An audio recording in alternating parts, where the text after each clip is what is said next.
Stern Show. Oh, it's about time. Robin, let's run down the news. But then when it starts, it's Super Tuesday.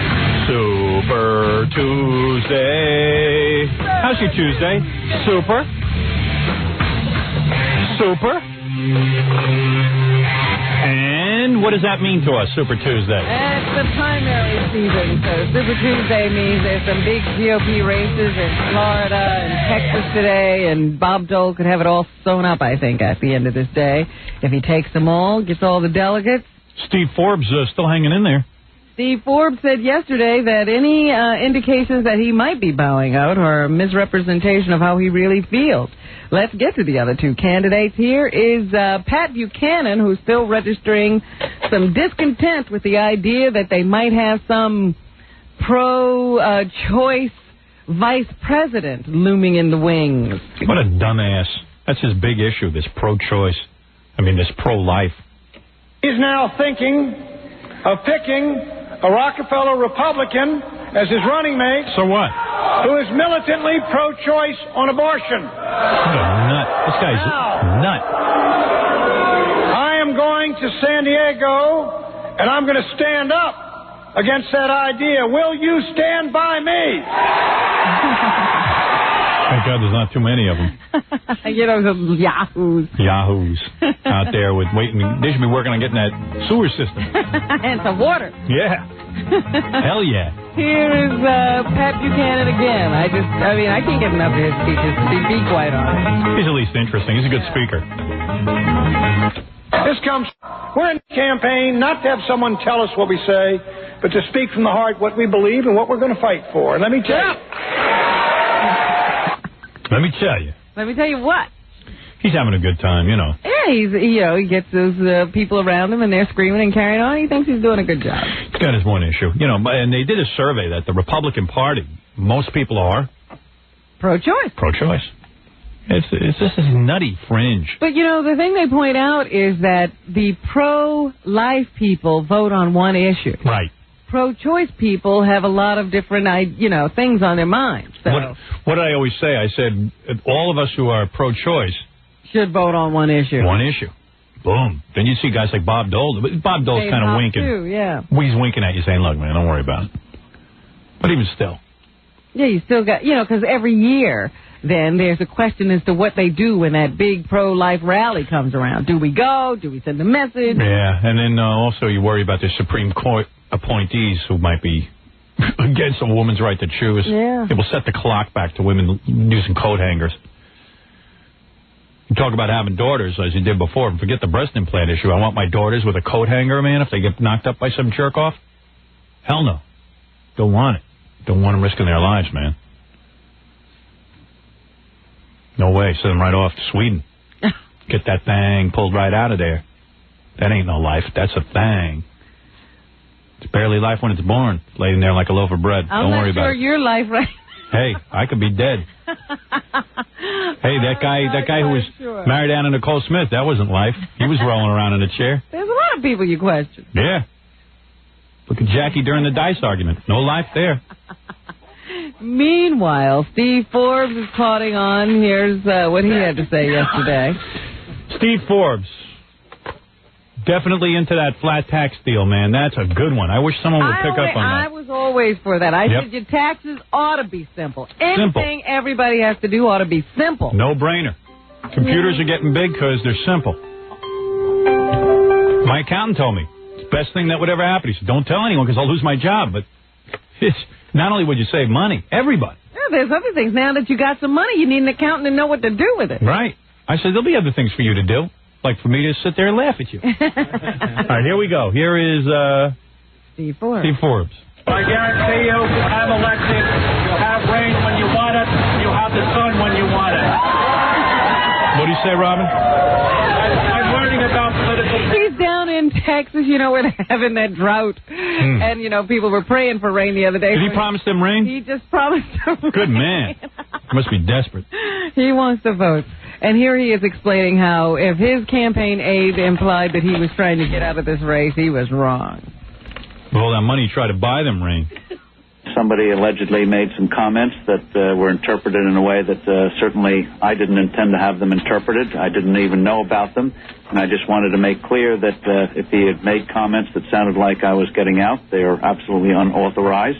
And that's all that's about. No. Too bad he didn't look so damn goofy. Yeah. Because he had some good ideas. He should have gone to Dr. Babino. If, whatever his Dr. Babubo. Whatever the hell that plastic is. Banano. Should have gone over there. Yeah, if he looked like John Kennedy or somebody, he'd be in. Get that goofy smile off his face. Fix him up. Clean him up. But he looks like Steve Forbes, so what are you going to do? Yeah, hey, you don't look like Fred. Say that for him. Imagine that. Meanwhile, that Whitewater situation in Arkansas, that court case is underway with some of the president's former business associates on trial to see if they did anything wrong in this investment deal. So yesterday, a reporter caught James McDougal outside of the courtroom to ask him what he thought about whether the president would testify and what he'd say. Okay. Who's the James McDougal guy again? He's one of the defendants in the case. Okay. He was, a friend of Bill and Hillary's. Okay. Did Bill Clinton do anything wrong? Not to my knowledge. And what do you expect him to say if and when he testifies? I expect him to tell the truth, and I expect the truth to be that he knows that I have never done anything dishonest in any relationship I've had with him. Lock up all of Arkansas is what I say. Everyone in the state, lock it up. Meanwhile, we heard that accident, we elected it. That's right. We like those accents. Jimmy Carter had that accent. Oh, yeah. He doggy. Howdy. Howdy. Meanwhile, there's this guy who's written a new book called Bloodsport, analyzing the whole Whitewater situation. James Stewart, I told you yesterday that he claims Hillary Clinton wanted to stay in the deal even though it looked like it was about to go sour because she was afraid her marriage was going to hit the rocks and break up, and she needed to be financially secure. On TV last night, they asked James Stewart, the author of Bloodsport, what he thinks Whitewater shows about the Clintons. I just love when you're watching a movie and it's like Nick Nolte, and then also it's a really big fat guy with a wig on, like Nick Nolte. Wrong card, Robin. Thank you. This is James Stewart. Yeah. Not the actor, the guy who wrote the book Bloodsport. That's right. I think most of all, it shows their willingness, while in Arkansas, to accept the favors of people who were regulated by the state. Their attitude, which bordered on the negligent in the beginning, clearly indicated a mindset which said somebody else will take care of us because of our power as highly elected officials in the state of Arkansas. And just what did Hillary have to do with all this? I'm going to start talking like that. Well, that's what you do when you become an intellectual. Or a hairdresser. He says that Hillary was really the person who ran all of this stuff. She was the one who negotiated the loan renewals with the bank that held the mortgage. She was the one who handled all the correspondence. She was the one who went over all the numbers. She had possession of all the records. Ooh. Well, maybe Bill didn't do anything, and he can continue to be president. Police. So anyway, now everybody's focusing on, in the Republican Party anyway, going to focus their attention on Bill Clinton. I see a nice, nasty race shaping up between Bob Dole and Bill Clinton, with him hindered by all of these investigations and court cases. Let's expect the mud to really fly. You got it, baby. We love the mud. Oh, why not? We're mud wrestlers. We love it. Let me take a break here. We'll wrap up the news, Robin. We're doing good here. Got a nice, tight show. Very professional show today. You're listening to The Howard Stern Show. Oh, yeah. Hi, I'm Robin Leach, and you're listening to The Howard Stern Show. The show that shocks America. The show that says exactly the truth. Yes, sir. The Howard Stern Show. Only here with champagne and caviar. And a toy. Wow. Thanks, dude. A school in western Ukraine. You know where the Ukraine is? In Kiev or something? In Russia? Yeah. In Russia, because nobody has any money, they're paying their teachers part cash, part vodka. Really? Teachers have agreed to it. Well, I know that the Russians love their vodka. Yeah, so I thought that was kind of interesting. Wonder if we could pay our teachers in vodka. Or something else. Yeah, what do they need? The reports I see. Yeah, why don't we find some goods that they need? You know, we've had a couple of teachers arrested for crack and stuff. So yeah, maybe we could give them some crack. What if we give them half in crack and half in cash? What do you got out there in the news, Robin? Well, I have a number of things, Howard. First of all, the Knicks coach finally spoke yesterday. Don Nelson, who was let go in the last couple of days. He has finally held a press conference to talk about why he was let go. Here is his interpretation of why he was fired. Okay. What will we do? Wow. That guy sounds lame as the last guy. Play the real tape. Come on. Let's get physical. So you plan to get physical? Let's get physical. Yeah. Would you please play the real Don Nelson, and he can tell us why he got fired? Look, enough with the small talk. Let's get down to business. This guy sounds like a no-nonsense kind of guy, this new Don Nelson. This is a new coach of the Knicks? No, this is the old coach who got fired. He's going to tell me why. All right. It's nobody's fault other than my own. I like the other guy better. My firing. At the end of the All-Star break, I thought things were going along pretty well, and then we went 4-9 the rest of the way, and that just isn't good enough. That's so rude. So he's taking full blame for the Knicks breakup. What else does he have to say? Okay, what else? Or the Knicks failing, so what else does he have to say? Right, Juice. He answered the question, Howard. I didn't think the team was playing with enough energy, and the logical decision on my part was when the team wasn't playing with enough energy that they needed more rest. No difference. And less practice time. So he saw them playing a little lackluster. He said, they need more rest. Because a lot of people were complaining that he didn't practice the team hard enough. Well, let's get physical. I don't know what the real answer is. Sounds like he's trying to tell you. You're ignoring it. Let's get physical. Right. More physical team. All right. It's good advice. Right. Right, Juice. You're going to have a whole conversation. Right, Juice. George Burns' funeral is today. Wow. So everybody will be getting together out in Hollywood to say goodbye to George. He will be buried next to Gracie in Forest Lawn Cemetery, and actually not next to her, with her, but under her. Apparently they have this That's sexy. vault. That's how I want to be buried. And he's going right under her so that she will finally have top billing. You know, the actor's called Burns and Allen. Well, he's giving her top billing. I want to be buried under Demi Moore. Well, but you weren't married to her. Who cares? Makes no sense. I want to be plugged in. So everybody will be out there saying goodbye to George. But meanwhile, another Hollywood great died over the weekend, and we were so busy worrying about George, we never even noticed that producer Ross Hunter. Never heard of him. The guy who produced the movie Airport. That's a good movie. Died on Sunday at the age of 75.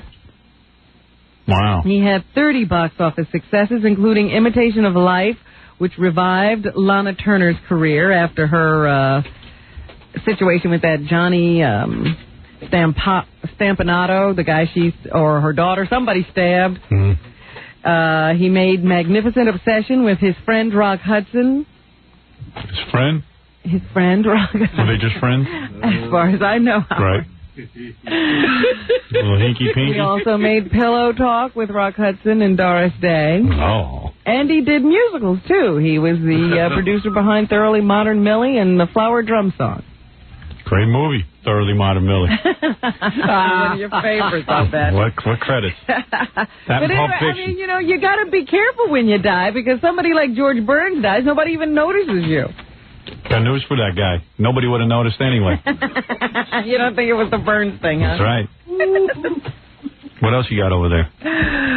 Princess Di has, you know, I told you the other day she has a new boyfriend, but yesterday, I guess, that soccer player that she was running around with for a while started talking to the press. He told them, you know, yes, he admitted that he did have this friendship with Di. His name is Will Carling. He's a rugby player, actually, not a soccer player. Yeah, rugby. Same thing. I don't know what the hell. Trust me. He says that he and Di became friends, and he kept his friendship going with her out of stubbornness, and that finally broke up his marriage. His wife, however, was willing to admit that he did say that he scored with Diana. You know, Carling wouldn't tell the press whether he had actually slept with the princess. But the wife says, yes, he admitted to me he had done her. And that's what, you know, I was still willing, she says, to try to work out the marriage. So she went back to him even after he admitted that they had been in compromising positions together. But then she picks up the newspaper and she sees him sneaking into her Kensington Palace after they're supposed to be trying to work out their marriage. Two things will piss a woman off. And that's the end. Two things will piss a woman off. What? If you're divorcing her, you got to be straight up and tell her there's no bimbo. If you got a bimbo, she's going to go ape. Even if there is a bimbo, you got to say no? Yeah. Is that what you're telling me? Number one. Number two, got to make sure you don't date till after that divorce is signed. Number two, can't hide the money from her because she'll get some shark on you and she'll find it. She'll sniff you out. Give her the half. Take it like a man. Bend over. Take it like a man. Assume the position. But never tell. Juice. Right, Juice. Never tell. And don't get yourself the bimbo till afterwards. Uh-huh. Once you settle out the finances. But how's a woman supposed, you know, like, this guy wanted to keep his marriage together. And it's obvious to me. He was, you know, telling his wife, you know, I really want to be with you. But how's he supposed to stay away from a princess when the princess is calling? I got tons of princesses after me. I stay away.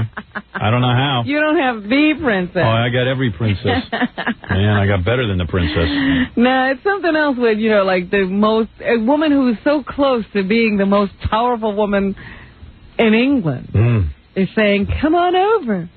Thank God I got no penis. Because if I had one, watch out. You'd be in trouble. Sure would. That's like a good thing. Everybody else. Good thing I'm embarrassed to show whatever little penis I have. And have people talk about it. Because you know, the moment you upset a woman, she's going to tell. She is going to rat you out. I would have been over Amy Lynn's house yesterday, but I know, yeah, maybe she won't tell today, but one day she'll tell. You'll piss her off. That's right. And that's what's going to happen. You know Keeps me home. The handwriting is on the wall. Your wife's not telling. And my wife's going to get angry because I'll have the girl, the bimbo.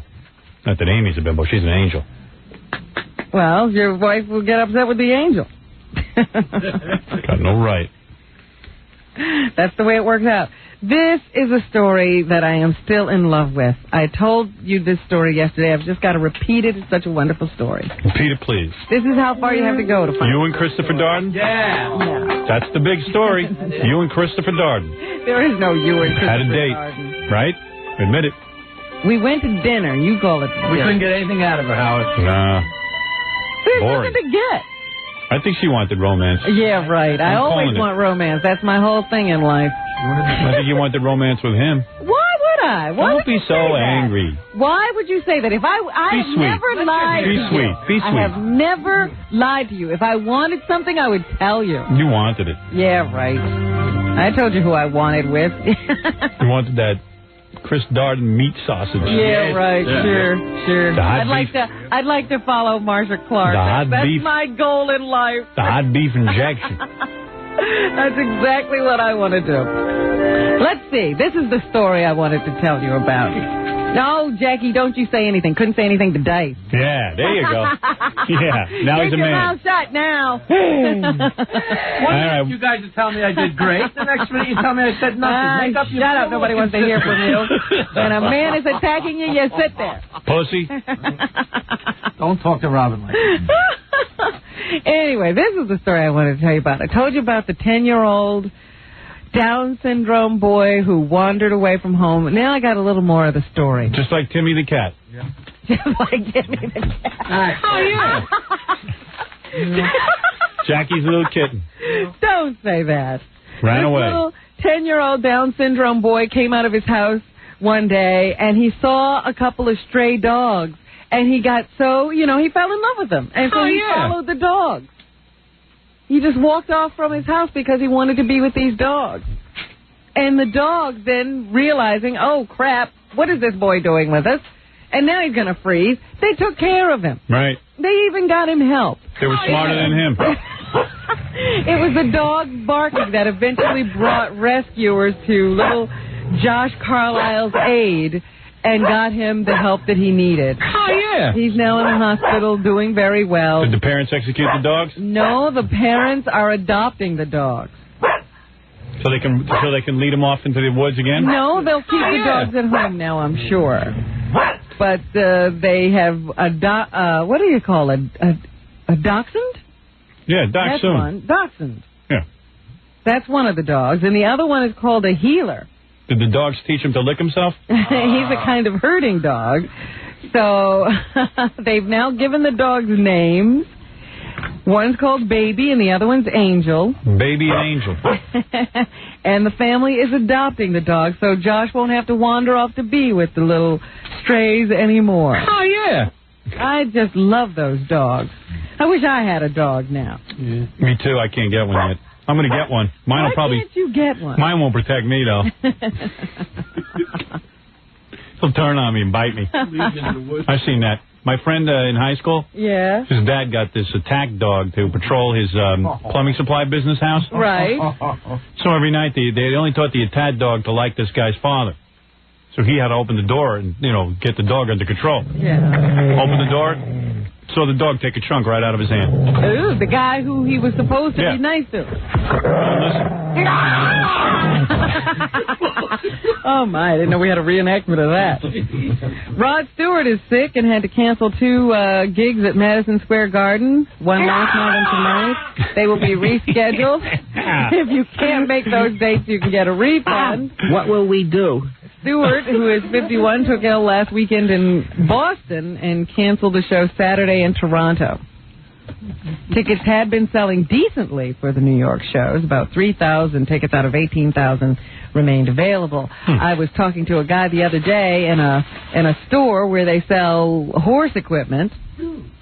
And he said to me, "Oh, you know who was in here the other day?" And I said, "Who?" And he said, "Rod Stewart." I said, "Really?" He said, "Yeah, but I didn't recognize him because he looked like Richard Harris."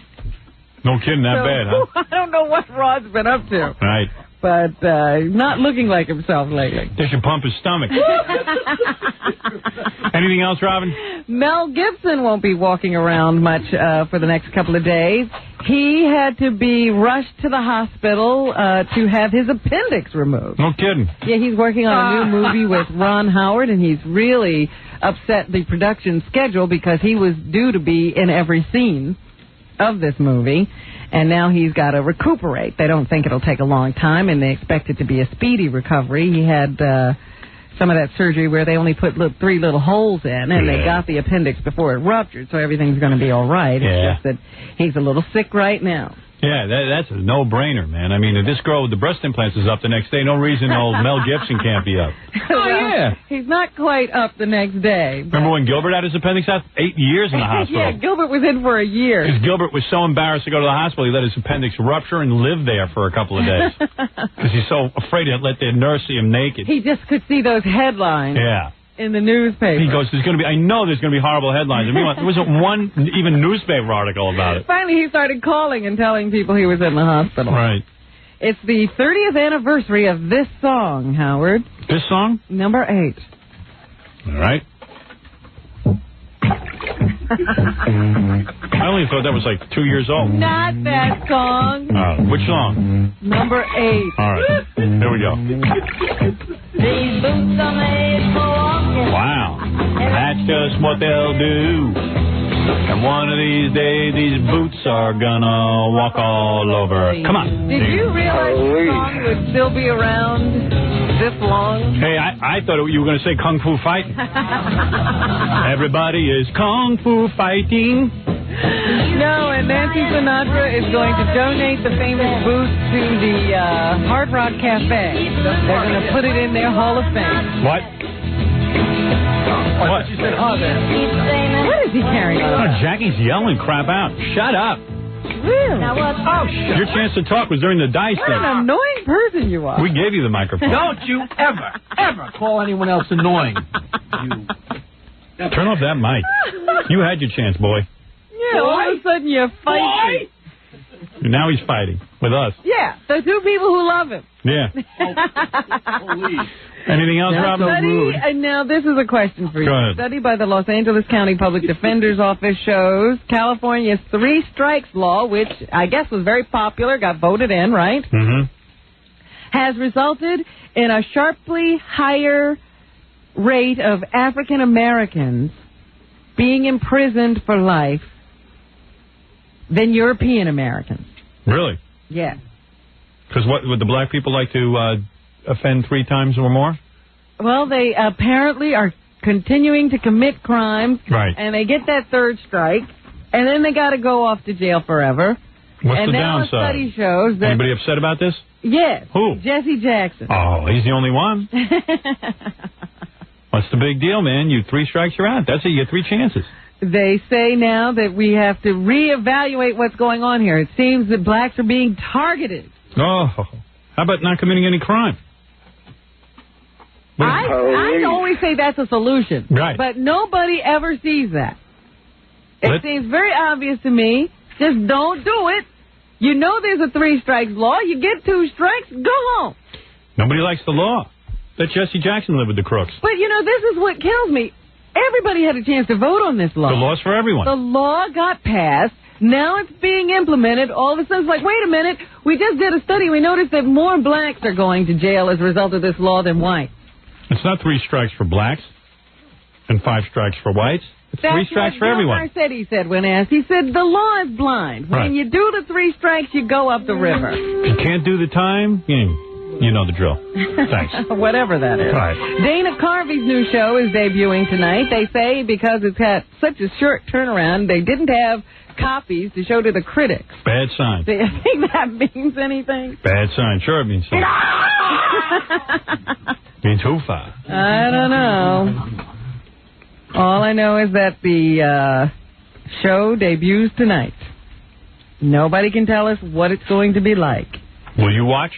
Oh, sure, I'll try All watching. Right. Good for you, Robin. And Viacom, who's still trying to make money off of this Forrest Gump movie, they didn't make enough money. Now they're going to open Bubba Gump Shrimp Company family restaurants. How come they can't see a bad idea? That's bad. There are going to be 23 of them opening up around the country at tourist spots around the nation, generally at waterfronts. I'm opening up Johnny the Retard shrimp places. Robin Williams patting himself on the back for being such a good friend to Christopher Reeve in a new Premiere magazine. He talks about going into... He says Christopher Reeve and his advisors, I guess, were discussing whether to pull the plug on himself. Right.